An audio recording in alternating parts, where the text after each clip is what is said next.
In the Talmudic era, the sages had a practice of asking permission from their accompanying angels to excuse themselves from their presence before entering the restroom.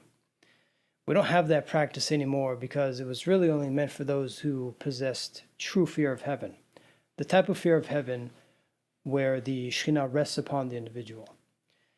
Even though today, where we still have the accompanying angels, if someone were to excuse themselves from the presence, it would come off as simply being as an act of haughtiness. So the Shulchan Aruch says that this custom is no longer practiced. The sages taught that the Shekhinah is positioned to the west of the world. So if someone finds himself in a situation where they need to relieve themselves outdoors that's not closed by any walls, he should position himself either north or south and not east or west. That's for being out in the open. If someone is indoors in a restroom, it doesn't matter which direction he's positioned. Since there are walls, the direction doesn't apply anymore. In the restroom, we still have to maintain our modesty, keeping oneself covered until the point of right before sitting down and getting up. In the middle of the night, even in complete darkness, out of modesty, a person has to shut the door completely while it's in use. And it's necessary to even postpone it for a few minutes in order for someone to find a suitable place. The prohibition of not to be repulsive is overridden for the sake of self-respect. Especially for Torah scholars who are always being eyed by the secular and ignorant people to find faults in the religious people.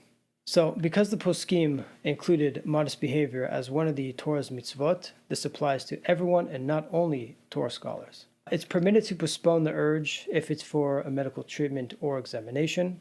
In Shabbat 108, it tells a story where Shmuel wanted to cure Rav from a certain issue he had. He had a few different types of foods that would help his condition.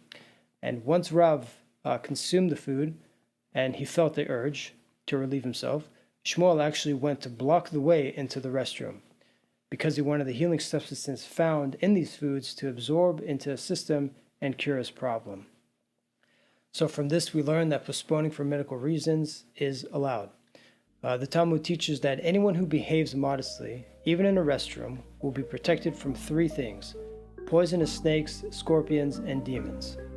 Some add and say that he will have pleasant dreams as well. Rashi says that because this person behaves modestly in a restroom and tries not to be noisy, any snakes nearby won't notice him, and even the demons will respect him and not harm him or frighten him while he sleeps.